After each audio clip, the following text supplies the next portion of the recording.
이야기는 몬스터가 모든 것을 공포로 몰아넣는 혼란스러운 세상에서 시작됩니다. 이 생물들은 인류의 적이며 수많은 문명을 멸망시켰습니다. 이에 맞서 싸우기 위해 인간이 선택할 수 있는 두 가지 길이 있습니다. 첫 번째는 대기 중에 흐르는 만화를 사용하는 마법의 길입니다. 그렇게 함으로써 그들은 초자연적인 위협을 해낼 수 있는 마법사가 됩니다. 한 마법사가 붉은 용을 향해 강력한 주문을 시전합니다. 하지만 그 생물은 아랑곳하지 않고 오히려 엄청나게 화를 냅니다. 마법 공격은 아무런 피해도 주지 못한 채 용의 가죽에 튕겨나갈 뿐입니다. 마법이 실패하는 것을 본 한 전사가 전투의 선봉에 설 준비를 합니다. 용은 기회를 틈타지상의 인간들을 공격하기 위해 급강하고 이때 초인적인 힘을 가진 검사라는 두 번째 길이 드러납니다. 하지만 그의 검은 몬스터의 단단한 비늘에 닿는 순간 산산조각이 나버립니다. 전사는 이 길 중 하나만 택할 수 있다는 사실에 좌절합니다. 갑자기 불타는 폭발이 용의 가슴 정중앙을 강타합니다. 그러자 그 생물은 훨씬 더 파괴적인 화염 공격으로 반격합니다. 모두가 한 가지 길을 선택하는 것이 자신을 무력하게 만들 수 있다는 것을 깨닫고 공포에 떱니다. 전사들은 폭발에 의해 뒤로 내동댕 잊혀지는 가운데 새로운 인물이 등장합니다. 혼란이 퍼지고 모두가 용의 힘에 의해 날아가 버립니다. 파괴의 한가운데 우리의 주인공이 손에 검을 들고 나타납니다. 그는 최후의 결전을 준비하며 용을 향해 날아갑니다. 용은 그 도전에 격분하여 우리의 영웅과 정면으로 맞섭니다. 그 생물의 눈에는 막 공격하려는 우리 주인공의 모습이 비칩니다. 단 한 번의 일격으로 전투는 끝나고 우리 주인공이 승리자로 우뚝 섭니다. 다른 전사들은 모든 것이 얼마나 빨리 끝났는지에 경악합니다. 결국 그는 자신의 길을 통달하여 검성이 된 인물이니까요. 그의 이름은 오스카, 대륙 최강자 중 한 명인 검성입니다. 생존자들은 그가 그곳에 나타난 것에 놀라며 도움에 감사해야 합니다.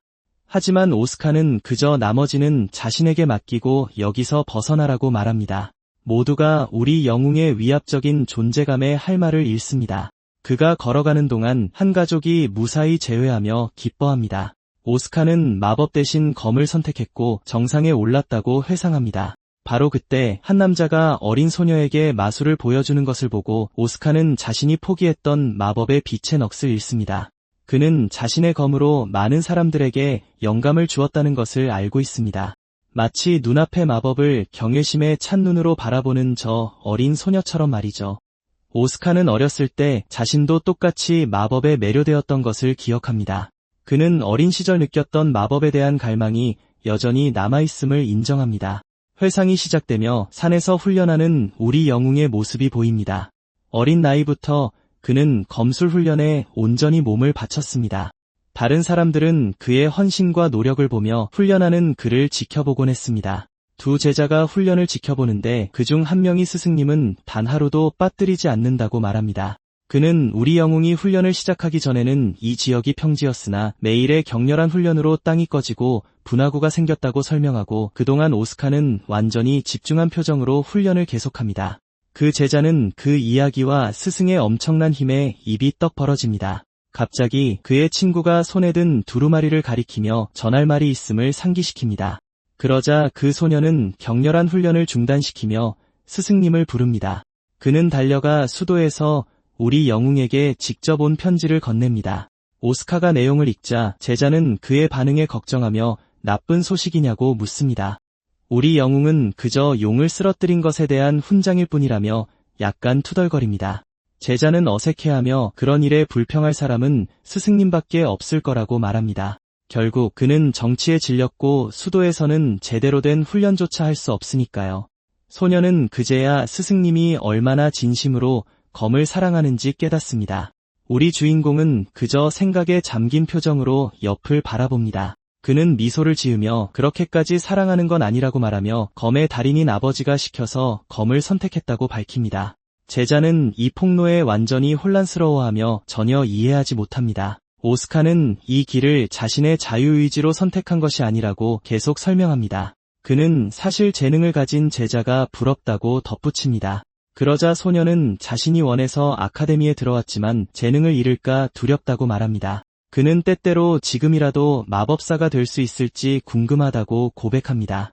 마법사와 검사는 몸 안에 에너지 회로를 사용한다고 설명됩니다. 하지만 두 힘은 정반대라서 섞으면 몸을 망칠 수 있습니다. 그것이 마법사나 검사 중 하나를 선택하는 것이 한 사람의 인생을 결정하는 이유입니다. 오스카는 걱정된다면 그저 검을 휘두르라고 조언합니다. 자신도 그렇게 했고 그래서 지금의 자리에 오르게 되었으니까요. 제자는 그 조언에 동기부여를 받고 스승의 말에 동의합니다. 그날 밤 늦게 우리 영웅은 침대에 누워 생각에 잠겨 있습니다. 그는 자신이 한 조언을 되새기지만 자신은 그런 말을 할 자격이 없다는 것을 압니다. 그가 검에 재능이 있다는 제자의 말이 귓가에 맴돕니다. 그러고는 자신의 마법 재능은 어땠을지 궁금해합니다. 오스카는 젊은이에게 했던 조언을 자신에게 되뇌입니다. 갑자기 이상한 소리를 듣고 우리 주인공의 눈이 번쩍 뜨입니다. 잠시 후 그의 집 바로 밖에서 거대한 폭발이 일어납니다. 망토를 두른 인물들이 멀리서 지켜보는 가운데 불길이 건물을 삼킵니다. 한 무리의 의문의 마법사들이 분명 좋지 않은 의도로 다가옵니다. 그들 중 하나가 일이 끝났는지 묻지만 다른 하나는 경계를 늦추지 말라고 말합니다. 불길 속에서 우리 영웅이 뛰쳐나와 적들을 놀라게 합니다. 그는 그들이 마법사이며 그들이 가한 공격으로 보아 강력한 자들이라는 것을 깨닫고 즉시 그들 중 누가 리더인지 궁금해합니다. 리더가 공격을 명령하자 모든 마법사들이 전기 주문을 준비합니다. 하지만 우리 주인공은 침착하게 검을 쥔 채 싸울 준비를 합니다. 오스카는 자신을 향해 날아오는 여러 개의 번개를 능숙하게 피합니다. 재빠른 움직임으로 그는 거리를 좁혀 검으로 마법사 중 한 명을 공격합니다. 하지만 우리 영웅은 적들의 예상치 못한 움직임에 완전히 충격받습니다. 그들은 그의 제자를 붙잡아 인질로 삼고 얼음으로 그를 위협합니다. 젊은이는 입이 막힌 채 목에 차가운 칼날이 겨눠져 공포에 떨고 있습니다. 우리 주인공이 무엇을 원하냐고 묻자 리더는 그의 목숨을 노리고 있다고 밝힙니다. 오스카는 이렇게까지 미움받을 만한 짓을 한 기억이 없어 혼란스러워합니다. 마법사는 사악한 미소를 지으며 기억 못하는 게 당연하다고 말하며 그들이 그의 검과 마법에 대한 재능을 용서할 수 없다고 밝힙니다. 우리 주인공은 완전히 어리둥절해서 무슨 말을 하는 거냐고 묻습니다. 리더는 그를 무시하고 제자를 위협하며 거기서 끝을 볼 필요는 없다고 말합니다. 상황을 본 젊은이는 필사적으로 스승의 이름을 외치며 자신은 별 볼 일 없는 사람이니 걱정하지 말고 갈 준비가 되었다고 말합니다. 이 말을 듣고 우리 영웅의 눈에 결의가 가득 찹니다. 그는 상황을 파악하고 검을 더욱 꽉 움켜쥡니다. 모두가 놀라게도 오스카는 그들의 말이 전적으로 옳다고 말하지만 그들의 계획은 실패했다고 주장하며 자신의 제자를 얕보지 말라고 말합니다. 마법사들의 리더는 그의 대담함에 격분하여 새로운 공격을 준비합니다. 리더는 우리 영웅을 향해 얼음 조각 소나기를 퍼붓습니다. 투사체들이 모든 것을 끝낼 기세로 고속으로 날아갑니다. 잠시 후 충격 지점에서 거대한 먼지 구름이 피어오릅니다. 마법사는 검성이 끝장났다고 확신하며 등을 돌립니다. 하지만 그는 뺨에 베인 상처를 느끼고 무슨 일이 일어났는지 전혀 알지 못해 충격받습니다. 갑자기 그는 자신의 부하 중 한 명이 뒤에서 공격당한 것을 봅니다. 알고 보니 우리 영웅은 제자를 구하기 위해 자신의 몸을 미끼로 썼던 것입니다. 리더는 목적이 달성되었다고 말하고 모두 도망갈 준비를 합니다. 그들은 오스카를 남겨둔 채 빛의 포털 속으로 사라집니다. 제자는 공황 상태로 달려와 왜 자신을 위해 그런 일을 했냐고 묻습니다. 하지만 주인공은 미소를 지으며 자신도 그와 같은 검사라고 말합니다. 젊은이는 자신은 갈 준비가 되어 있었고 구해줄 필요 없었다고 울부짖습니다. 이어서 그는 사과하지만 주인공은 그의 잘못이 아니라고 말해줍니다. 소녀는 그런 스승의 모습을 보고 눈물을 참지 못합니다. 오스카는 희미한 미소를 지으며 자신의 마지막 운명을 담담히 받아들입니다. 마지막 순간 그는 마법사가 되고 싶었던 꿈을 떠올립니다. 그리고 마침내 평생 외면해왔던 진실을 마주합니다. 진실은 주인공이 어릴 적부터 항상 마법을 사용하고 싶어 했다는 것입니다. 그 사실을 외면하기 위해 검을 휘둘렀고 그 명예에 자부심을 가졌을 뿐입니다. 하지만 마법을 볼 때마다 느꼈던 전율과는 무엇도 비교할 수 없었습니다. 갑자기 주인공은 숲에서 깨어나 하늘을 향해 손을 뻗습니다. 그는 혼란스러운 표정으로 자신의 손을 보며 여기가 어딘지 전혀 알지 못합니다. 주인공은 자신이 이미 죽었어야 했다는 것을 깨닫습니다. 주위를 둘러보며 나타난 장소를 알아보려던 그는 곧 자신이 어릴 적 고향인 아이젠에 있다는 것을 깨닫습니다. 그는 제자를 구하기 위해 목숨을 바쳤던 것을 똑똑히 기억합니다. 그의 옆에서 그는 목검과 땅에 떨어진 몇 통의 편지를 발견합니다. 그는 그 봉투에 쓰인 내용을 보고 놀랍니다. 그것들은 왕국에서 가장 큰 두 아카데미, 즉 마법 아카데미와 검술 아카데미의 입학 초대장이었습니다. 15살이 되면 젊은이들은 자신의 길을 선택하기 위해 이 초대장을 받습니다. 주인공은 마법 아카데미의 편지를 들고 생각에 잠깁니다. 그는 혹시 자신이 검사가 되기 전 14살 때의 과거로 돌아온 것은 아닌지 의문을 품습니다. 바로 그때 그의 뒤에 그림자가 나타나고 익숙한 목소리가 그의 이름을 부릅니다. 심각한 표정의 그의 아버지가 거기서 뭘 하고 있냐고 묻고 있었습니다. 오스카는 충격을 받고 정말 아버지인지 확인하기 위해 돌아섭니다. 그는 과거로 돌아왔다면 아버지 역시 살아있을 것이라는 사실을 깨닫습니다. 하지만 남자는 그가 오만하게 훈련을 게을리한다고 꾸짖습니다. 주인공은 아무 말 없이 고개를 숙일 뿐입니다. 결국 그는 오만했던 것이 아니었습니다. 단지 자신의 꿈을 드러내는 것이 두려웠을 뿐입니다. 그의 아버지는 검의 달인이었고 그 때문에 많은 제자를 두었다는 사실이 밝혀집니다. 그리고 그의 아들로서 주인공은 자연스럽게 어릴 때부터 그와 함께 싸우는 법을 배웠습니다. 아버지는 그의 실력이 늘 때마다 칭찬하곤 했습니다. 하지만 어느 날 오스카의 내면에 영원한 변화가 일어났습니다. 그는 흥분해서 자신이 본 마법에 대해 이야기하러 달려갔지만 반응은 좋지 않았습니다. 그의 아버지는 격노하며 마법은 약한 자들을 위한 것이고 아들은 검을 휘두르는 것 외에는 신경 쓸 필요가 없다고 말했습니다. 그 이후로 그는 버림받지 않기 위해 훈련했지만 그 모든 것의 끝은 비극적이었습니다. 과거로 돌아온 지금 주인공의 눈에는 새로운 결의가 서려 있습니다. 그는 그런 결말에 지쳤고 자신의 실수를 반복하지 않을 작정이었습니다. 이 새로운 삶에서 주인공은 마침내 그토록 간절히 원했던 길을 따를 것입니다. 그러자 아버지는 훈련 대신 무엇을 하고 있었냐고 다그칩니다. 오스카는 그의 눈을 똑바로 쳐다보며 평생 동안 검은 충분히 봤다고 대답합니다. 남자는 자기 아들의 대담한 대답에 완전히 충격을 받습니다. 그러자 그는 강력한 기운을 발산하고 그의 주위에 여러 개의 빛의 검이 나타납니다. 그의 기운에서 나오는 압박이 너무 강렬해서 주인공조차 그 엄청난 충격을 느낍니다. 근처에 있던 다른 제자들은 그 힘을 견디지 못하고 땅에 쓰러졌습니다. 하지만 주인공은 그 상황 앞에서도 완전히 침착하게 서 있습니다. 그의 아버지는 이 모든 힘 앞에서도 아들이 어떻게 그렇게 침착할 수 있는지 이해하지 못하지만 주인공은 이미 이 모든 것을 겪어봤기에 더는 그 압박에 흔들리지 않습니다. 남자는 무슨 일이 일어나고 있는지 알아내려는 듯 심각한 표정으로 그를 쳐다봅니다. 아버지는 이내 진정하고 아들이 그저 장난치는 게 아니었던 것 같다고 말합니다. 오스카는 다음에 올 것을 준비하며 옷매무새를 가다듬을 뿐입니다. 남자는 그를 칭찬하며 이대로만 간다면 자신의 길들을 물려받을 수도 있을 거라고 말합니다. 갑자기 그다지 친근해 보이지 않는 표정의 사내 몇 명이 나타납니다. 그의 아버지는 다른 사람들을 눈치채지 못한 채 아들의 잠재력에 만족하며 미소 짓습니다. 주인공은 생각에 잠긴 먼 시선으로 아버지를 바라봅니다. 잠시 후 그 사내들이 꽤 공격적으로 뒤에서 그를 붙잡습니다. 그들은 그를 만나기 위해 아카데미 방학만을 기다리고 있었다고 말합니다.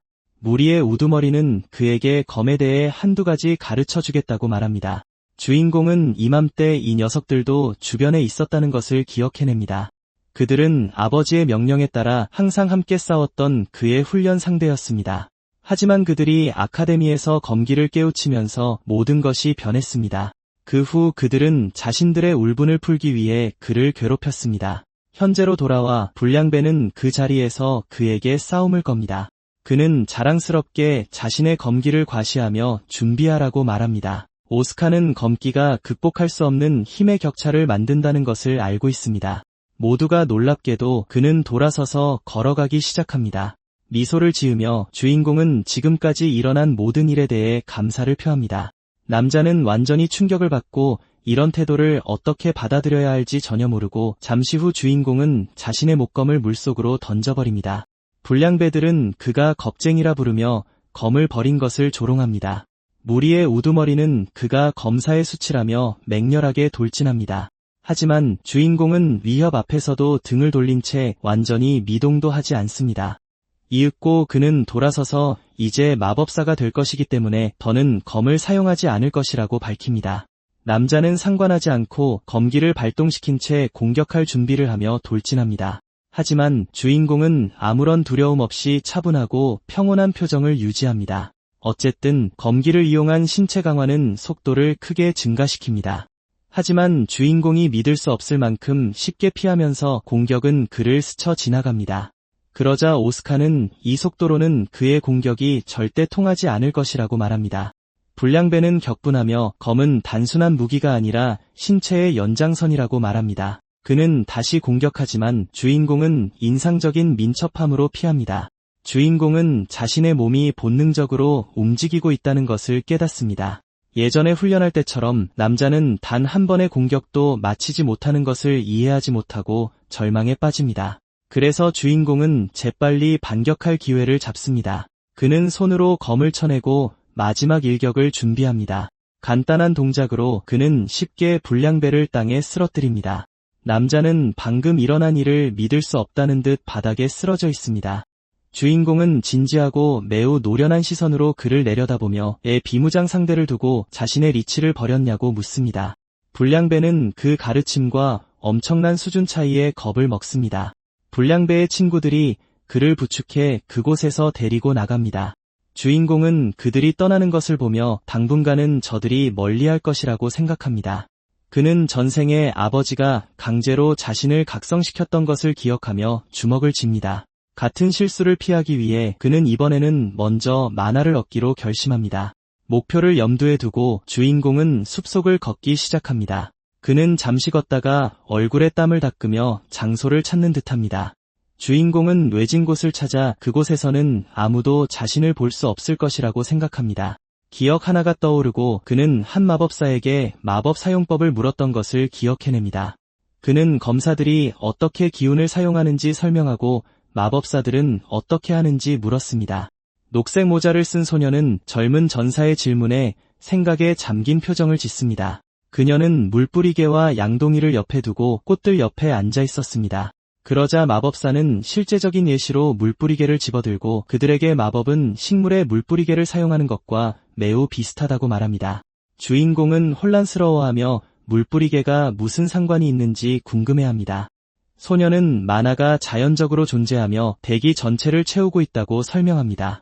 그녀는 만화를 순환시키고 공식을 사용하면 마법이 발동된다는 것을 보여준다. 현재로 돌아와 주인공은 명상을 시작하기 위해 큰 바위 위에 앉는다. 그는 주위를 가득 채운 만화에 대한 그 마법사의 말을 기억한다. 주인공은 그것을 볼 수만 있다면 안으로 끌어당길 수 있을 것이라고 믿는다. 눈을 감고 그는 주위의 만화를 느끼는데 온전히 집중한다. 그는 검사들이 살아남기 위해 감각을 극한까지 사용한다는 것을 되새긴다. 그리고 더 이상 검사는 아니지만 그의 몸에는 여전히 그 기억들이 남아있다. 그래서 주인공은 예민해진 감각을 이용해 보이지 않는 만화를 느낀다. 그는 명상에 더 깊이 빠져들고 주위의 에너지 흐름을 느끼기 시작한다. 갑자기 마침내 모든 것을 보게 되자 그의 눈이 번쩍 뜨인다. 분홍색 만화의 여러 줄기가 그의 주위를 떠다니고 있었고 그는 놀라워한다. 그 광경은 너무나 놀라워서 주인공은 완전히 말을 잃는다. 그는 기쁘게 환호하며 이제 만화를 안으로 끌어당기기만 하면 된다고 말하지만 이내 멈춰서서 정확히 어떻게 해야 할지 고민한다. 바로 그때 주인공은 이상한 것을 감지하고 옆을 쳐다본다. 그는 바위에서 뛰어내려 그 이변의 원인을 조사하러 간다. 주인공은 숲속의 그 특정 장소에 뭔가 잘못되었다고 느낀다. 그는 그 이상한 감각의 근원지를 향해 걷기 시작한다. 가는 길에 그는 보이지 않는 장벽을 통과하게 되고 매우 의심스러워한다. 그는 또한 그 지역 근처에서 어떤 생명체도 느낄 수 없다는 것을 이상하게 여긴다. 갑자기 땅이 흔들리고 무언가가 그의 바로 앞에 엄청난 힘으로 떨어진다. 흙먼지가 날리고 주인공은 그것이 무엇이든 대비 자세를 취한다. 잠시 후 거대한 돌 골렘이 그의 눈앞에 나타난다. 오스카는 충격을 받고 저런 생물이 여기서 뭘 하는지 의아해한다. 하지만 무언가 생각하기도 전에 그는 하늘에서 떨어지는 그림자를 보고 깜짝 놀란다. 붉은 머리에 흰 옷을 입은 여자가 주인공 바로 앞에 착지한다. 그녀는 손을 들고 그의 작업장에서 무엇을 하고 있는지 묻는다. 골렘이 붉은 눈으로 그를 노려보자 그녀는 그가 자신의 연구를 훔치려 했다고 비난한다. 주인공은 무슨 일이 일어나고 있는지 전혀 모른 채 바닥에 쓰러져 있다. 여자는 살고 싶으면 말하기 전에 신중하게 생각하라고 그를 위협한다. 주인공은 그제야 그 여자를 알아보고 그녀에 대한 이야기들을 떠올린다. 그녀는 거대한 골렘과 함께 괴물과 싸운 유명한 영웅이었다. 그녀의 이름은 이사벨, 생명 연성 마법사이자 마법사들 사이의 전설이다. 현재로 돌아와 주인공은 사슬에 묶인 채 이런 식으로 그녀를 만날 줄은 전혀 예상하지 못했다. 이사벨은 그에게 어느 마법사 파벌에 속해 있는지 신문한다. 그녀는 말하라는 명백한 위협으로 지팡이를 그에게 겨눈다. 잠시 후 그의 아래에 붉은 마법진이 나타나 발동될 준비를 한다. 상황을 본 주인공은 필사적으로 그녀에게 잠시만 기다려달라고 애원한다. 그는 저항하지 않았고 적이 아니라고 설명하려 애쓴다. 여자는 그의 말을 고려하는 듯 심각한 표정으로 그를 쳐다본다. 하지만 갑자기 그녀는 일어서서 그가 정말로 통구이가 되고 싶은 모양이라고 말한다. 그녀는 이름 없는 마법사에게 작별 인사를 하며 공격을 준비한다. 주인공은 절박하게 소리치며 어딘가 이상한 미소를 띤 채 우선 자신은 아직 마법사도 아니라고 밝히고 이는 그녀를 혼란스럽게 만든다. 이사벨은 그를 한심하다고 부르지만 자신의 마법으로 그의 이야기를 확인하기로 한다. 그녀의 눈이 빛나며 앞에 있는 주인공의 에너지를 분석하고 그의 회로에 만화가 흐르지 않는다는 것을 깨닫고 충격을 받는다. 장면이 바뀌고 이제 두 사람은 차를 마시며 그녀가 상황을 이해했다고 말한다. 하지만 이사벨은 사과할 의사가 없음을 분명히 하고 자신이 아카데미의 교수가 되었지만 모두가 이미 그녀를 적으로 대하고 있다고 밝힌다. 오스카는 놀라며 이사벨이 정말로 마법 아카데미에서 일하는지 묻는다. 그녀가 그렇다고 하자 그는 여자가 차를 마시는 동안 마침내 만화를 사용하는 법을 배울 기회라고 생각한다. 주인공은 큰 결심을 하고 그녀를 부른다. 주인공은 중대한 부탁을 할 준비를 하고 일어선다. 그는 제발 자신의 몸에 만화를 주입하는 법을 가르쳐달라고 그녀에게 간청한다. 하지만 이사벨은 약한 남자에게는 관심이 없다며 차갑게 거절한다. 그녀가 차를 다 마시고 곧 떠나라고 말하자 오스카는 실망한다. 자신의 최후에 대한 기억이 그를 덮치고 그는 다시는 그런 결말을 맞이하기를 거부한다. 눈빛을 새롭게 한 주인공은 지금 포기할 수 없다는 것을 안다. 이사벨이 차를 더 달라고 하자 하인 골렘이 찻주전자를 들고 나타난다. 주인공은 시중드는 골렘을 보고 약간 놀란다. 하지만 예리한 감각을 이용해 그는 그 금속 생물을 분석하기 시작하고 곧 골렘의 내부 회로가 오작동하는 것 같다는 것을 알아차린다. 그는 일어서서 이사벨에게 골렘에게 문제가 있다고 경고한다. 그녀는 그가 단지 관심을 끌려는 것이라고 생각하며 무시하지만 그 생물은 떨리기 시작한다. 갑자기 골렘이 합선을 일으켜 뜨거운 차를 그녀의 머리 위에 쏟아버린다. 주인공은 방금 일어난 일에 완전히 충격받아 이사벨의 이름을 외친다. 그는 그녀를 도우러 달려가 괜찮냐고 물으며 도움을 주려 한다. 카메라는 완전히 고장난 회로를 보여주며 골렘의 어깨를 비춘다.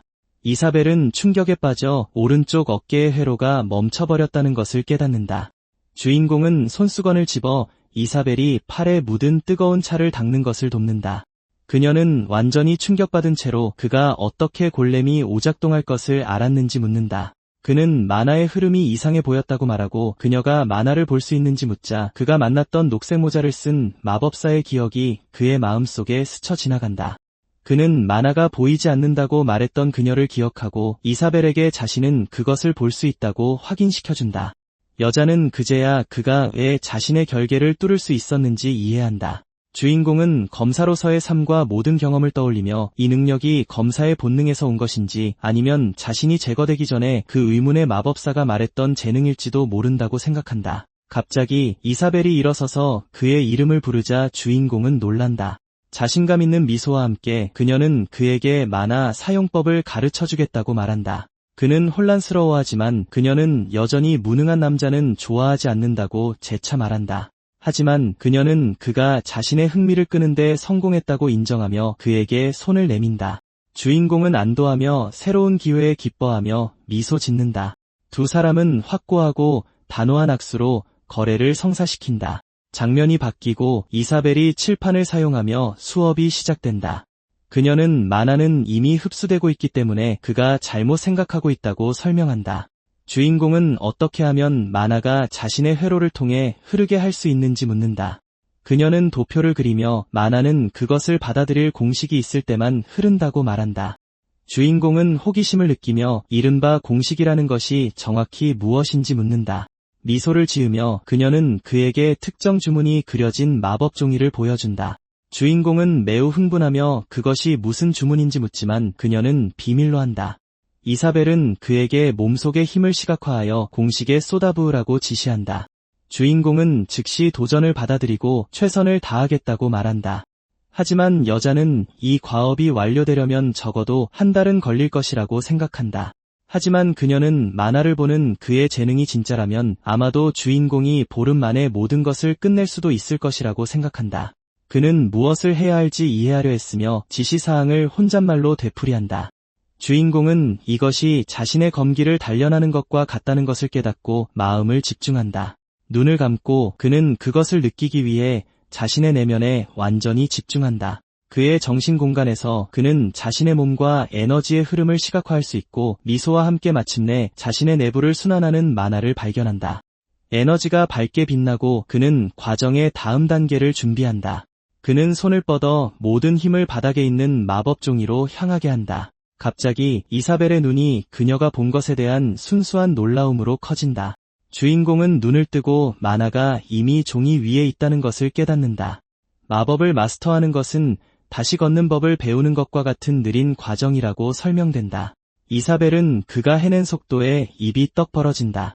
결국 세계에서 가장 강한 마법사들조차 만화를 마스터하는 데는 시간이 걸린다. 주인공은 하늘을 올려다보며 자신의 첫 주문의 결과를 본다. 그때 이자벨이 하늘의 불꽃을 감상하는 우리 주인공에게 다가간다.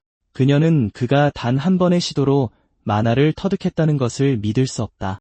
그리고 그녀는 아까 그가 어떻게 자신의 골렘에 문제가 생길 것을 알았는지 즉시 기억해낸다. 그녀는 그가 만화를 볼 수 있는지 궁금해하지만 그것만으로는 모든 게 설명되지 않는다는 것을 안다. 그의 눈에 비친 모습을 보며 그녀에게 한 가지가 매우 분명해진다. 의심의 여지 없이 우리 주인공은 엄청난 재능을 가진 천재다. 한편 우리 주인공은 이것이 드디어 진짜 마법이라며 감탄한다. 갑자기 이자벨이 얼굴에 커다랗고 흥분된 미소를 지으며 그를 부른다. 그녀는 믿을 수 없다며 역사상 누구도 그런 일을 해낸 적이 없다고 말한다. 하지만 우리 주인공은 그녀의 말을 끊고 그것만으로는 충분하지 않다고 말한다. 진지한 표정으로 그는 주문의 결과에 꽤 불만족스러워하며 어린 시절 자신을 매료시켰던 마법을 떠올리며 아름답지 않다고 말한다. 그 기억이 그가 항상 이 길을 따르고 싶었던 이유였다.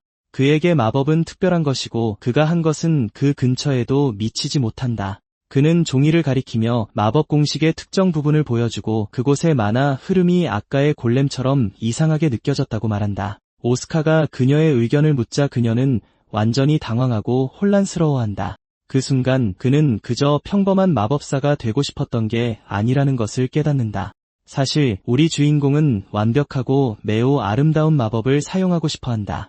이자벨은 놀라며 무언가 거슬린다면 공식을 다시 쓰면 된다고 말하고 오스카는 그 가능성에 완전히 충격받고 흥분한다. 그는 이자벨에게 마법 공식을 어떻게 다시 쓸 수 있는지 묻는다. 한편 다른 어딘가에서 한 의문의 남자가 매우 심각한 표정으로 복도를 걸어간다. 그는 중요한 사람을 찾고 있는 것 같다.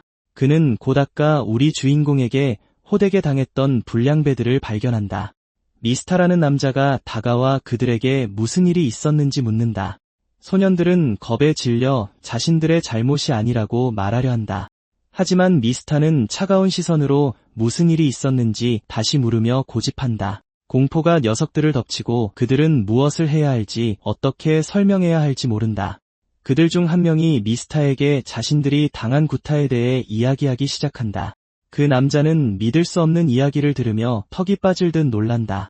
그는 오스카가 그런 상태에서 그들의 리더를 이겼다는 것을 믿을 수 없다. 그는 소년들에게 친구가 잘 회복할 수 있도록 돌봐주라고 말한다. 두 사람은 두려움에 즉시 동의하고 그에게 고개를 숙인다. 미스타는 하늘을 올려다보며 마침내 때가 왔다고 생각한다. 미소를 지으며 그는 소년에게 검기를 줄 때가 되었다고 말한다. 이자벨과 오스카에게 돌아와 그들은 책으로 가득 찬 도서관에 있다. 우리 주인공은 감탄하며 공식이 그렇게 심오한지 몰랐다고 말한다. 그녀는 마법을 사용하려면 지식이 필요하며 이것은 당연한 것이라고 말한다. 이자벨은 그의 직감을 칭찬하며 공부할 수 있도록 자신의 책들을 제공한다. 미소를 지으며 그녀는 자기 머리를 가리키고는 원하는 만큼 책을 가져가라고 말한다. 하지만 이자벨이 돌아섰을 때 우리 주인공은 흔적도 없이 사라졌다. 잠시 후 우리 주인공이 팔에 거대한 책더미를 안고 다시 나타난다. 그녀는 충격을 받고 그는 그저 그녀가 원하는 만큼 가져가라고 말했다고 한다.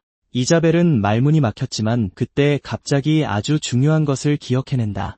진지한 표정으로 그녀는 우리 주인공에게 경고를 해야 한다며 그가 이제 회로의 만화를 가진 공식적인 마법사가 되었다고 설명한다. 이 때문에 이자벨은 그에게 검기를 매우 조심하라고 경고한다. 장면은 이 힘을 우리 주인공에게 줄 계획을 가진 미스타에게로 다시 전환된다. 그리고 그녀는 그가 두 힘을 섞으면 그의 인생은 끝장날 것이라고 말하며 경고를 마친다. 언덕 위에서 주인공은 아이젠 마을을 내려다보며 힘들었던 과거의 깊은 기억을 떠올린다. 생각에 잠긴 표정으로 젊은 기사는 시간을 되돌릴 기회를 얻기 전 겪었던 모든 것을 회상한다. 방에 들어서자 그는 병으로 매우 쇠약해진 채 침대에 누워있는 아버지를 발견한다. 노인은 눈을 뜨고 오랫동안 보지 못했던 아들이 바로 자기 앞에 서 있는 것을 알아본다. 그 순간 남자는 소년에게 더 가까이 오라고 하여 좀 더 사적인 대화를 나눌 수 있도록 한다. 젊은이의 팔을 만지며 가장은 어릴 때부터 자신의 아들이 지니고 있던 놀라운 재능에 대해 언급한다. 그러고 나서 아버지는 과거에 마법 사용을 금지했던 것이 정말로 주인공의 미래를 위한 올바른 결정이었는지 의문을 품는다. 가슴에 무거운 짐을 느끼며 젊은이는 오직 칼의 길만을 따르라는 끊임없는 압박을 받았던 것을 기억한다. 하지만 이제 새로운 기회와 함께 그는 더 이상 다른 사람들의 소원에 고개를 숙이지 않기로 결심한다. 그와 함께 소녀는 이것이 자신의 진정한 운명임을 알기에 마법 아카데미에서 온 봉투를 굳게 진다. 기관의 웅장한 문 앞에서 시간 여행자는 그곳의 위압적이고 마법적인 건축물을 관찰한다. 그는 자신이 항상 진정으로 사랑했던 것을 마침내 공부하기 위해 필요한 허가를 받기로 굳게 결심한다. 어두운 복도를 걸어가다 보면 불타는 횃불 근처에 이압적으로 서 있는 의문의 남자가 보인다. 남자는 소년의 존재를 알아차리고 진지한 어조로 논의할 긴급한 용무가 있는지 묻는다. 망설임 없이 주인공은 초대장을 내밀며 마법사 학교 입학을 공식화하기 위한 서명을 요청한다. 두 사람은 마주서 있고 그 완전히 예상치 못한 요청 때문에 홀의 분위기는 긴장감으로 가득 찬다. 그의 태도에 놀란 남자는 그렇게 중요한 일이 더 차분한 순간을 기다릴 수 없었는지 묻는다. 그는 젊은이가 농담하는 게 아니라는 것을 깨닫고 그의 결심이 이전보다 더 강해졌음을 알아채며 눈이 커진다. 자신감 있는 미소를 얼굴에 띈 채 소녀는 자신이 직접 선택한 길을 따를 준비가 된 열린 문서를 보여준다. 받아들일 수 없었던 스승은 머리에 손을 얹고 검을 위에 태어났으면서 왜 마법을 선택했는지 묻는다. 오스카는 아버지와 마주하고 어릴 때 마법을 사용하고 싶다고 말했던 것을 기억하는지 묻지만 아버지는 검을 꽉 쥐며 그 주제를 대수롭지 않게 여긴다. 바로 그때 그는 소년을 가리키며 그것은 단지 의미 없는 어린 시절의 변덕이었다고 말한다. 그 말은 주인공에게 고통스러운 기억을 일깨우고 그는 자신의 꿈 때문에 겪었던 억압을 기억한다. 그의 가슴에 얹힌 손은 그가 그토록 원했던 길을 따르는 것을 막는 장벽을 상징했다. 현재로 돌아와 아버지에게는 그것이 단지 변덕이었다고 말하는 소년의 몸에서 전기 같은 기운이 폭발한다. 이에 검의 다리는 격분하여 이게 무슨 재미없는 농담이냐고 소리친다. 그는 젊은이가 만화를 마스터했다는 말이냐고 묻고 소년은 침착하고 진지한 자세를 유지한다. 주인공은 살짝 미소 지으며 다른 방법으로는 그를 설득할 수 없을 거라고 생각했다고 말한다. 격분한 남자는 그 갑작스러운 힘의 과시로 자신을 무엇으로 설득하려는 것인지 묻는다. 그는 소년이 검기 없이 형제들을 물리쳤다는 말을 들었다며 그의 뛰어난 재능을 보여준다고 말한다. 소년은 그것을 이해한다고 대답하지만 스승은 아니라고 소리치며 자신의 말을 귀에 깊게 들으라고 말한다. 그는 아들이 검사가 된다면 그를 기다리는 미래에서 보장된 성공을 찾을 것이라고 주장한다. 우리 주인공은 아버지의 평가가 아마 맞을 것이지만 함정이 있다고 말한다. 그런 다음 그는 성공을 이루는 것이 반드시 인생에서 진정한 행복을 찾는 것을 의미하지는 않는다고 덧붙인다.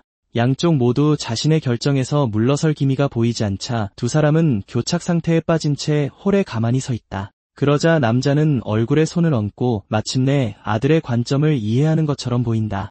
하지만 그의 표정은 어두워지고 그 선택을 되돌릴 시간이 아직 있다고 생각한다. 소녀는 스승의 얼굴 변화를 알아차리고 긴장감에 자신의 뺨에 땀 한 방울이 흐른다. 검사는 그에게 두 힘을 섞는 위험과 그것들이 함께 흐를 때 일어나는 일에 대해 상기시킨다. 그와 함께 남자는 소년이 잘못된 길을 따른다면 힘든 방법으로 그의 정신을 제자리로 돌려놓겠다고 위협한다. 검을 손에 쥔 스승은 그가 지금은 받아들이지 않더라도 언젠가 젊은이는 이 결정에 감사하게 될 것이라고 말한다. 하지만 주인공은 자신이 원하는 것을 알기 때문에 그런 날은 절대 오지 않을 것이라고 단호하게 대답한다. 그 순간 그는 과거생의 비극적인 최후와 아버지의 죽음을 기억하며 다시는 그런 일이 일어나지 않기를 바란다. 우울한 분위기로 바라보며 그는 감사하는 날이 실제로 오지 않았음을 스스로에게 확인한다.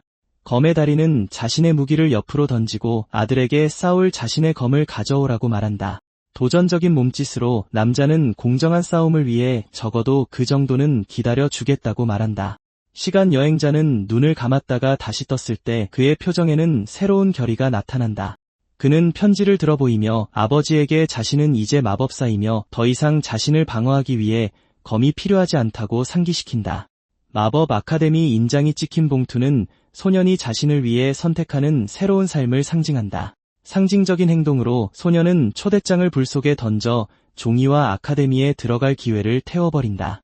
젊은이의 예상치 못한 행동에 스승은 완전히 충격받고 무슨 일이 일어나고 있는지 혼란스러워한다. 도전적인 표정으로 주인공은 자신의 스승인 브라이언에게 어서 그의 정신을 제자리로 돌려놓아 보라고 말한다. 브라이언은 도전을 받아들이는 듯하고 심각한 표정으로 제자를 향해 천천히 걸어가기 시작한다.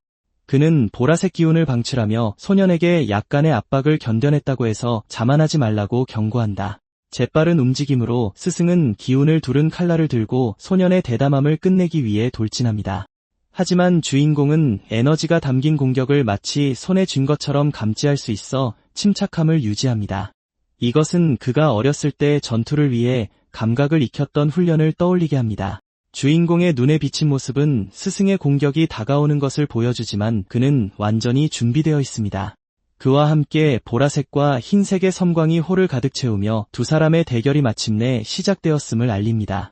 검의 다리는 보라색 에너지의 일격으로 공격하지만 젊은이는 뛰어난 민첩성으로 피합니다.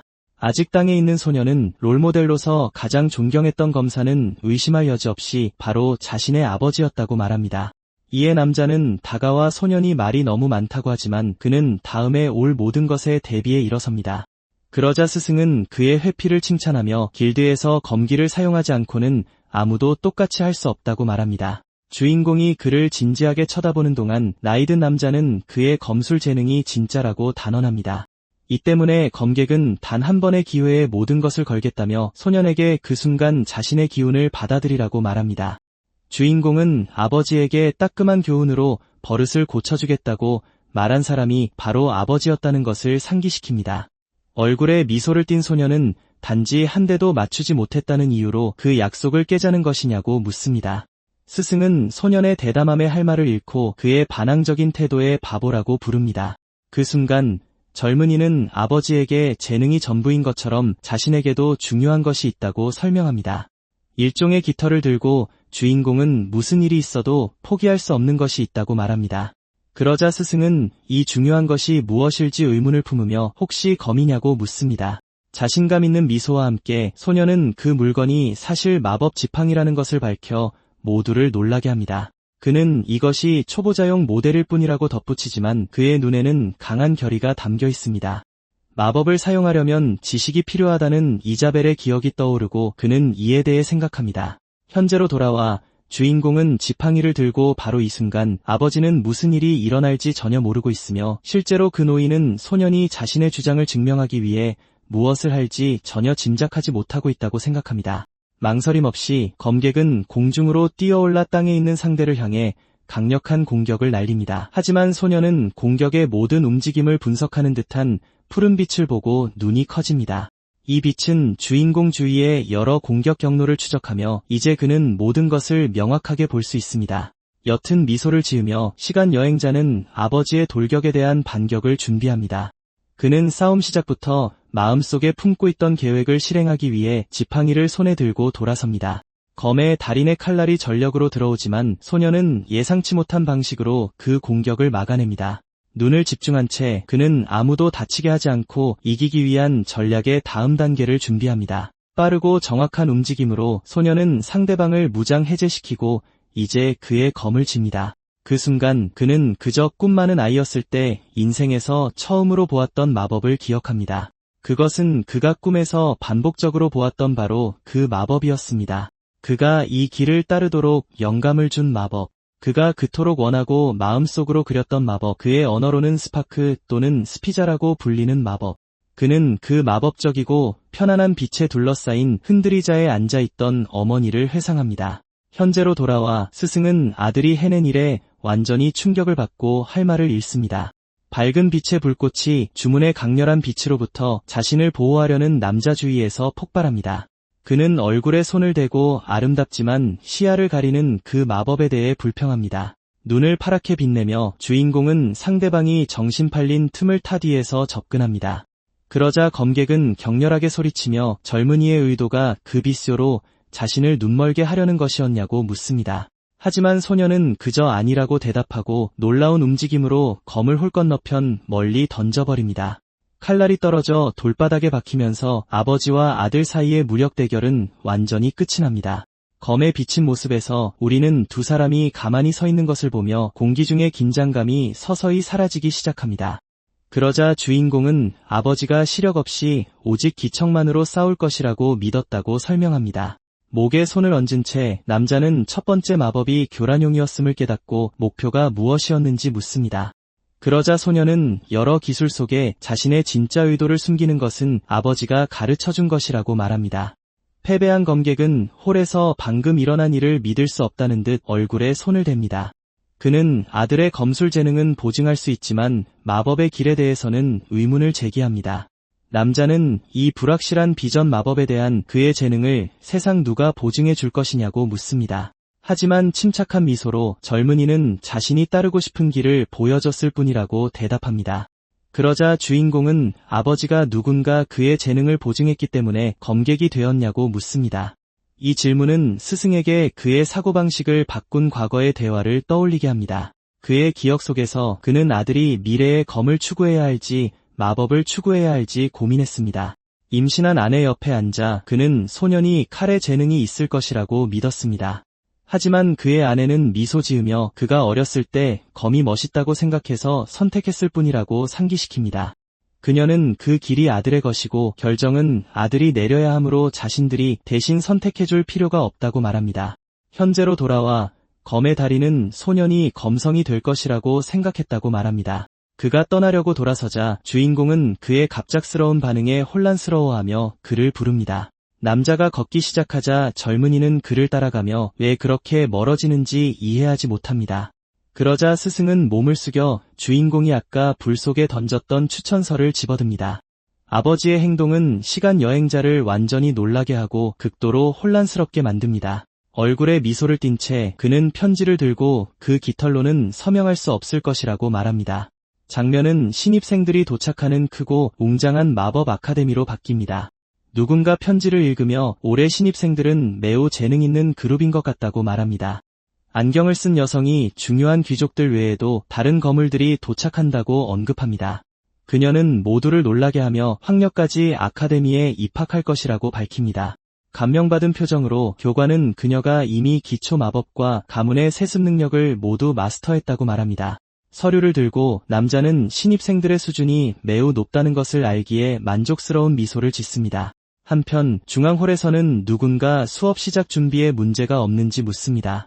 그러자 남자는 명문가 혈통이 기관에 들어오는 것은 모두에게 매우 만족스러운 일이라고 말합니다. 이 순간 어린 주인공은 자신의 새로운 삶의 모든 중요한 세부사항을 기록하기 위해 일기 쓰기에 전념합니다. 길드 기숙사 앞에 서서 검의 다리는 팔짱을 낀 채 깊은 생각에 잠겨 움직임을 지켜봅니다. 그는 단호한 자세를 유지하지만 그의 얼굴에는 후계자를 인도하는 의무를 다한 사람의 평온함이 깃들어 있습니다. 날이 갈수록 바닥의 발소리는 그 위대한 결투 이후 6개월이 지났음을 보여줍니다.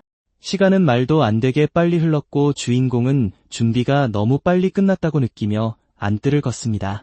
스승에게 다가가자 소녀는 평생 비전 마법을 훈련한 다른 많은 학생들이 있다는 말을 듣습니다. 노련한 그는 자신에게 말할 자격이 별로 없다고 말하면서도 아들에게 강해지고 절대 자신의 선택을 포기하지 말라고 부탁합니다.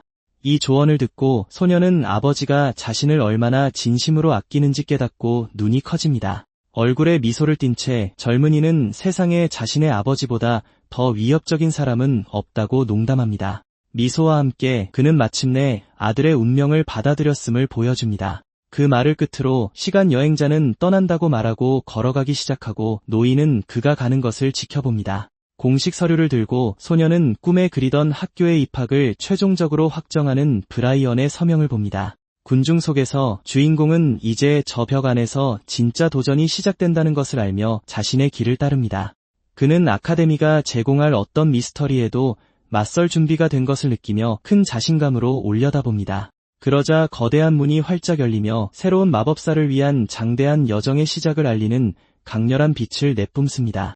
그의 앞에 웅장한 마법 아카데미가 나타나고 그것은 모든 영광 속에서 산들 사이에 장엄하게 솟아있습니다. 분위기는 축제 같으며 여러 학생들이 마법사 모자를 쓰고 수업 시작을 축하하기 위해 공중에 다채로운 불꽃을 쏘아 올립니다.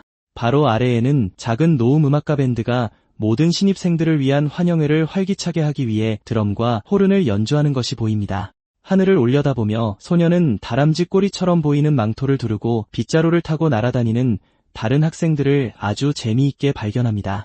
완전히 감탄한 젊은이는 커크 황립 아카데미의 분위기가 옛 검사학교와는 매우 다르다고 말합니다. 작은 음악가들은 땅 위에서 리드미컬한 연주를 계속하고 주인공은 이 새로운 세계의 모든 신기한 세부 사항을 관찰합니다. 몸을 웅크리고 주인공은 마법 생물들을 분석하며 그들이 일종의 골렘인지 아니면 다른 알려지지 않은 원리로 작동하는지 궁금해합니다. 바로 그때 한 여성의 목소리가 그가 이렇게 시간을 낭비하면 등록에 늦을 것이라고 경고합니다. 그는 그녀를 보고 깜짝 놀랍니다. 자신감 있는 미소와 위풍당당한 자세로 바로 그의 앞에 함께 걸으며 소녀는 도전적인 표정으로 많이 훈련했고 이제 6개월 전보다 훨씬 더 강하고 준비된 느낌이라고 말합니다. 소녀는 그의 발전을 보고 싶어하며 그의 힘으로 다시 한번 자신을 놀라게 해보라고 격려합니다. 주위를 가리키며 소녀는 안뜰이 비어가는 것을 보고 다른 모든 학생들이 어디로 갔는지 묻습니다. 빨간 머리 소녀는 다른 학생들은 아마도 기관의 일반에 들어가기 위해 배치고사를 보고 있을 것이라고 설명합니다. 그녀는 신입생들이 보통 각자가 가진 만화의 양에 따라 2개의 다른 반으로 나뉜다고 자세히 설명합니다. 하지만 다른 모든 반 위에 진정한 신동으로 여겨지는 젊은이들만을 위해 마련된 특별한 반이 있습니다. 이 시험은 매우 강력한 에너지를 발산하는 보라색 마법진을 통해 최고의 재능을 찾기 위한 엄격한 필터 역할을 합니다. 하지만 주인공이 놀랍게도 그의 친구는 첫날부터 문제를 피하기 위해 이 상급 시험을 피해야 한다고 제안합니다. 이자벨은 이 엘리트반에 들어가는 모든 학생은 비전투 측면에서 진정한 괴물로 여겨진다고 말합니다. 진지한 어조로 그녀는 그곳에 모두가 태어날 때부터 훈련받고 항상 가장 순수하고 발전된 마법에 둘러싸인 엘리트 귀족이라고 말합니다. 겁을 먹는 대신 주인공은 그곳에서 마침내 매우 높은 수준의 마법을 배울 수 있다는 것을 깨닫고 환하게 미소 짓습니다. 소년의 과도한 흥분을 본 소녀는 그에게 조언하는 것이 완전히 쓸데없는 일임을 깨닫고 머리에 손을 얹습니다. 주인공은 그녀가 궁금하다면 직접 가서 자신이 무엇을 할지 보라고 말합니다. 안뜰에 도착하자 그들은 아카데미 일반 선발 시험을 지켜보는 다른 학생들을 발견합니다. 참가자 중 한 명이 자신을 향해 날아오는 여러 개의 마법 칼날을 방어하기 위해 물방울을 시전합니다. 물 공격은 발사체를 파괴하는 데 성공했고 그 학생은 미소를 지으며 작은 승리를 자축합니다. 장면을 관찰하며 주인공은 시험이 공격 마법을 사용해 목표물을 맞히는 것으로 구성되어 있음을 이해합니다. 하지만 그 순간 그는 군중 속에서 빛나는 눈을 가진 여러 그림자 형체들이 자신을 지켜보고 있음을 감지합니다. 갑자기 흰머리의 젊은 남자가 그의 주의를 끌고 우월감에 찬 눈빛으로 그를 쳐다봅니다. 이 자는 기로수스 가문의 자잔이며 이곳은 우리 주인공 같은 평민을 위한 곳이 아니라고 말합니다. 거만한 말투로 그 귀족은 소년에게 당장 군말 없이 이곳을 떠나라고 말합니다. 시간 여행자는 어떤 신입생이든 시험에 참가할 수 있다고 들었다고 차분하게 대답합니다. 자잔과 그의 친구들은 그들과 함께 있을 권리가 있다고 생각하는 소년의 대담함을 비웃습니다. 바로 그때 주인공은 일반의 괴물들에 대한 이자벨의 경고를 떠올립니다. 그는 마침내 그 그룹에서는 귀족이 아닌 사람은 완전히 무시당한다는 것을 이해합니다. 인내심을 잃은 백금발 소년은 주인공을 옆으로 밀치고 닥치고 구경이나 하라고 말합니다. 저울 모양의 지팡이를 든 교관이 선발 시험의 다음 참가자를 평가할 준비를 합니다. 자자는 자신을 방어하기 위해 여러 개의 마법 칼날이 발사되자 거만하게 미소 짓습니다. 그러자 그 귀족은 일반은 어릴 때부터 마법을 훈련한 자들만을 위한 곳이라며 그 차이를 보여주겠다고 말합니다. 눈을 빛내며 그는 주변의 모든 것을 얼려버릴 강력한 얼음 마법을 준비합니다. 순식간에 거대한 얼음 기둥들이 경기장 전체를 뒤덮으며 그의 엄청난 힘을 과시합니다. 군중은 그토록 장대한 규모의 마법 시전에 완전히 말을 잃고 충격에 빠집니다. 눈을 동그랗게 뜬 채 주인공은 그 귀족의 마법 규모에 놀랍니다. 그러자 군중은 유명한 얼음 가문 기로수스의 엄청난 힘을 칭송하며 열광합니다. 다른 학생들은 이것이 자잔이 가진 모든 힘도 아니라고 말합니다. 의기양양한 미소를 지으며 그는 이제 소년이 이곳에 있을 자리가 없다는 것을 깨달았을 것이라고 말합니다. 주인공은 그 마법이 평생의 헌신이 빚어낸 결과물로서 인상적이라고 인정합니다. 하지만 그는 그 모든 것에도 불구하고 엄청난 힘과 재능의 낭비라고 생각합니다. 백금발 소년은 그 말에 격분하여 화난 목소리로 묻습니다. 뭐라고 했지? 도발을 무시하고 주인공은 자신의 시험을 치르기 위해 경기장으로 걸어 들어갑니다. 그 순간 그는 과거와 어린 시절부터 검을 마스터하기 위해 얼마나 열심히 노력했는지를 기억합니다. 자신감 있는 미소를 지으며 소년은 귀족의 시연 덕분에 더 자신감을 갖게 되었다며 감사를 표합니다. 자잔의 친구들은 주인공이 들고 있는 깃털 지팡이를 보고 비웃기 시작합니다. 그들은 그렇게 단순하고 값싼 물건으로는 아무것도 조준할 수 없을 것이라고 말합니다. 귀족은 저 평민이 왜 자신의 마법을 보고 자신감을 얻었는지 혼란스러워합니다. 그는 자신의 마법이 완벽했을 것이라 생각하며 다른 소년이 무슨 말을 하는지 이해하지 못합니다. 어쨌든 그는 기로수스 가문 출신이며 자신의 얼음 마법에는 결점이 없다고 믿습니다. 얼굴에 손을 얹은 채 상대는 왜 자신이 이 소년을 진지하게 받아들이고 있는지 의아해합니다. 교관은 시험의 다음 참가자를 위해 마법 칼날을 발사할 준비를 합니다. 그녀는 올해 신입생들이 소문대로 재능이 뛰어나다고 생각합니다. 그리고 그 강력한 마법으로 그녀는 자잔이 신입생 대표가 될 것이라고 믿습니다. 하지만 그럼에도 불구하고 그녀의 얼굴에 맺힌 땀방울은 그녀가 약간의 의심을 품고 있음을 보여줍니다. 교관은 소년이 아무 반응 없이 그저 서서 지금까지 무엇을 하고 있었는지 궁금해합니다. 군중 속에서 한 귀족이 제대로 조준도 못하면 그냥 포기하라고 소리칩니다. 하지만 주인공은 스스로 생각합니다. 저 소년은 길을 잃은 게 아니라 중요한 무언가를 기다리고 있다고. 집중된 시선으로 그는 자신을 향해 날아오는 모든 칼날의 궤적을 분석합니다. 마법 발사체들은 공중에서 고속으로 교차하며 매우 어려운 과제를 만들어냅니다. 갑자기 젊은 남자의 깃털 지팡이가 강렬한 불의 에너지로 빛나기 시작합니다. 그러자 불의 마법진이 형성되고 그는 필스피어 파이어볼이라는 주문을 시전합니다. 강력한 불기둥이 경기장을 가로질러 일직선으로 쏘아져 목표물을 정확하게 맞춥니다. 눈 깜짝할 사이에 5개의 칼날 모두 중앙에 구멍이 뚫린 채 땅에 떨어집니다. 교관은 방금 목격한 것에 완전히 충격을 받고 말을 잃습니다. 군중 속 누군가가 너무 빨라서 목표물을 맞히는 것을 거의 볼 수 없었다고 말합니다. 자잔의 친구들은 목표물에 뚫린 구멍이 작기 때문에 그가 실패했다고 말하며 웃습니다. 그들은 합격하려면 더 나은 마법이 필요했을 것이라며 조롱을 계속합니다. 백금발 귀족은 소년의 마법을 보고 싶어 흥미로웠지만 실망한 것 같다고 말합니다. 그러고는 주인공에게 등을 돌리며 이건 시간 낭비일 뿐이었다고 말합니다. 그러자 주인공은 평가관에게 다가가 진지한 얼굴로 자신이 실패했는지 묻습니다. 여자는 그 질문에 놀라며 긴장해서 말을 더듬으며 재빨리 부정합니다. 그녀는 그가 5개의 목표물을 모두 마쳤으며 의심의 여지 없이 시험에 통과했다고 확인해줍니다. 소녀는 대답에 혼란스러워하며 피해량이 적었는데 왜 통과했는지 묻습니다. 그러자 교관은 그에게 그렇게 능력이 있으면서 왜 목표물을 하나씩 파괴하지 않았는지 묻습니다. 교관은 그가 한 일이 너무 쉬워 보였기 때문에 그저 운 좋은 한 방이었는지 묻습니다. 주인공은 잠시 생각하더니 상대의 마법이 정말 인상적이었다고 인정합니다. 하지만 그 힘의 과실을 보는 동시에 그는 완전히 다른 생각을 하고 있었습니다. 그는 그런 상황에서 그렇게 많은 만화를 쓰는 건 에너지 낭비라고 설명하고 교관은 정말 그것이 에너지 낭비였는지 궁금해하며 충격받습니다. 그러면서 젊은 남자는 실제 몬스터와의 전투에서는 만화를 아끼는 것을 선호한다고 설명합니다. 여자는 완전히 이해하고 그의 걸음을 방해한 것에 대해 사과합니다.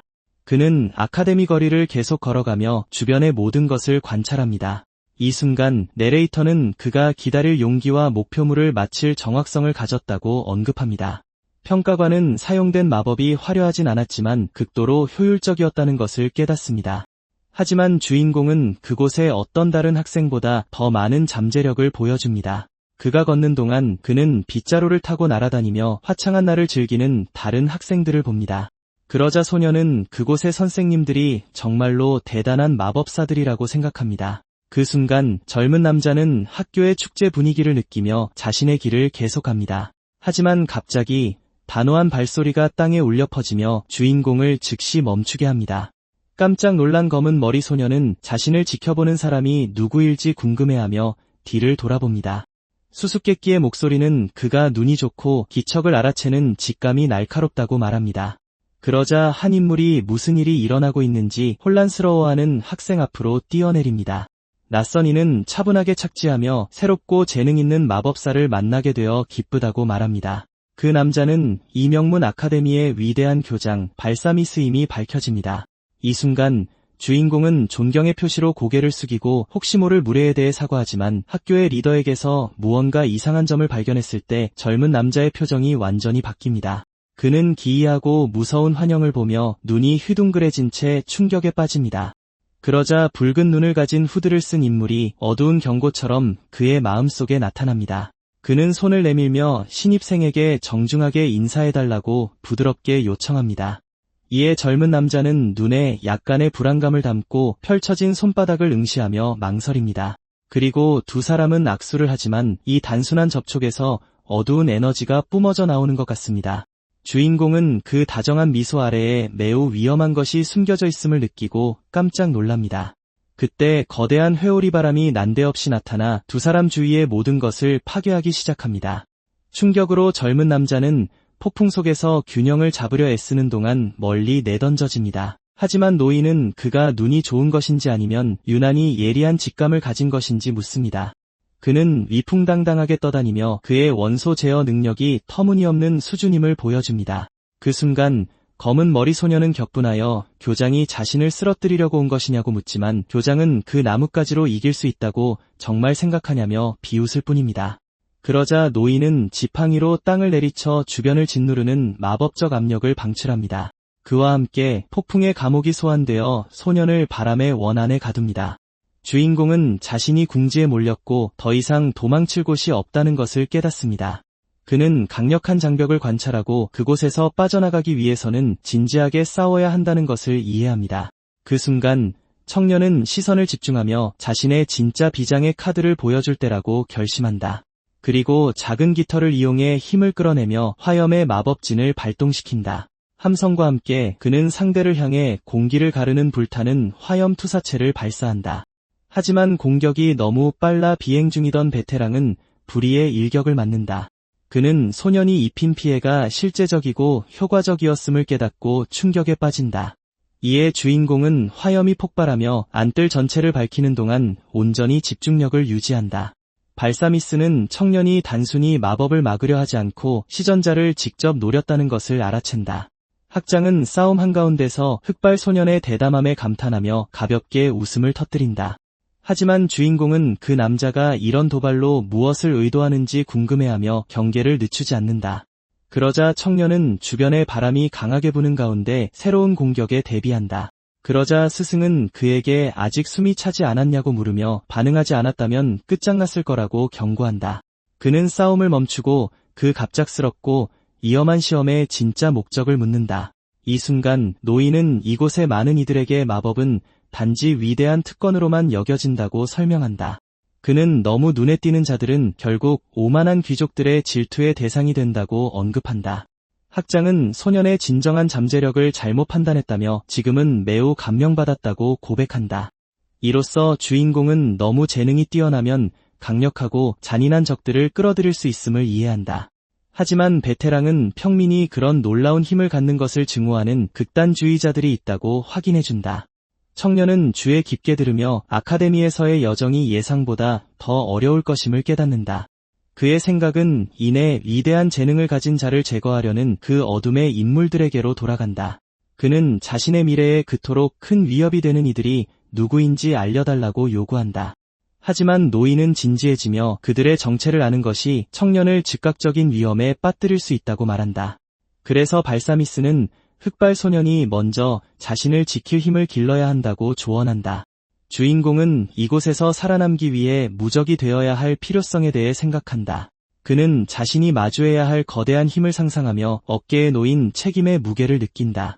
이에 소년은 만약 학장이 정말 적이었다면 자신은 이미 끝장났을 것이라고 인정한다.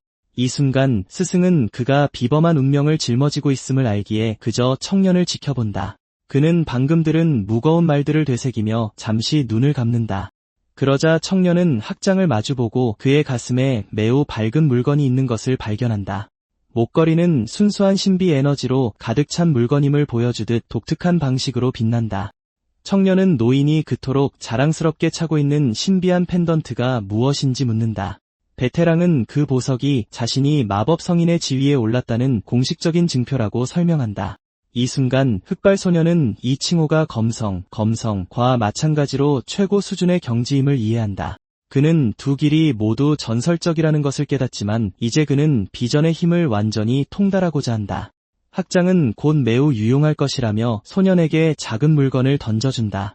주인공은 공중에서 그 물건을 잡아채고 기관의 특별한 배지를 받았음을 알아챈다. 그러고는 스승이 작별 인사를 하며 세상 그 어떤 것과도 그 귀중한 물건을 잃어버리지 말라고 경고한다. 하지만 소년은 스승이 푸른 하늘 속으로 사라지면서 남긴 바람의 흔적을 그저 지켜본다. 그 순간 주인공은 학장이 싸움에서 보여준 완벽한 만화 제어에 대해 생각한다.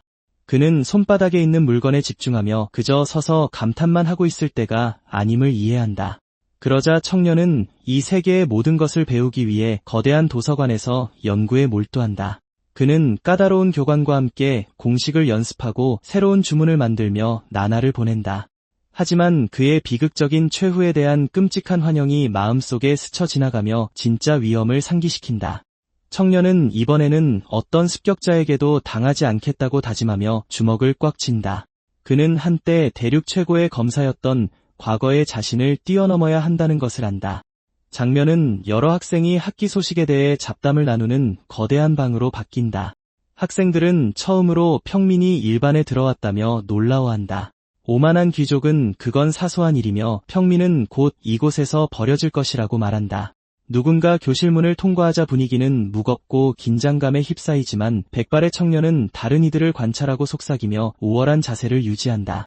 그러자 그는 전혀 다른 존재가 다가오는 것을 감지하고 눈을 크게 뜬다. 그는 주인공이 큰 자신감을 갖고 걸어오는 것을 보고 놀라 일어선다. 하지만 백금발 소년은 이렇게 짧은 시간에 확 바뀐 이 녀석이 대체 누구인지 궁금해한다. 그는 방으로 들어오는 주인공을 쳐다보며 무슨 일이 있었는지 이해하지 못한다. 그 순간 흑발 소년은 자신을 지키기 위해 힘을 기르는데 집중하라는 학장의 조언을 기억한다. 그는 혼자 명상하는 모습으로 나타나 에너지가 몸을 통해 차분하게 흐르는 것을 느낀다. 해설자는 만화를 반복적으로 방출하면 회로가 더 강해진다고 설명한다. 이 꾸준한 훈련으로 소년의 흡수 능력은 터무니없는 속도로 증가한다. 태양은 주인공의 얼굴을 비추고 그의 얼굴에는 숙련된 스승에 걸맞은 평온함이 깃들어 있다. 그는 창밖 풍경을 보며 새로운 학교 생활의 다음 단계를 계획하는 한편 매일의 노력으로 마법 지속 시간이 서서히 늘어나는 것을 알아챈다. 주인공은 방에서 명상을 마치고 깨어나 어떤 도전에도 맞설 준비가 되었음을 느낀다. 그는 결의의 차문을 열고 귀족들에게 자신의 가치를 보여줄 준비를 한다. 그는 장갑을 고쳐 끼며 걷고 진정으로 강해지고 싶었던 것은 이번이 처음이라고 단언한다. 그 순간 그의 라이벌은 위에서 흑발 소년을 내려다보며 그 위압적인 존재감에 짜증을 느낀다. 하지만 백금발 소년은 이 급격한 변화를 이해하지 못하고 초조하게 땀을 흘리기 시작한다. 그는 소년의 확고한 시선을 응시하며 대체 이 평민에게 무슨 일이 일어났는지 궁금해한다. 라이벌은 주인공 역시 방에 있다는 것을 깨닫고 큰 위협을 느낀다. 그러자 흑발 소년은 계속 주위를 살피다가 흥미로운 것을 발견한 듯하다. 그는 한 소녀가 혼자 앉아있는 것을 보고 새로운 친구를 사귈 때라고 결심한다. 하지만 꽃무늬 책갈피가 바닥에 떨어져 그 섬세함으로 주인공의 시선을 사로잡는다.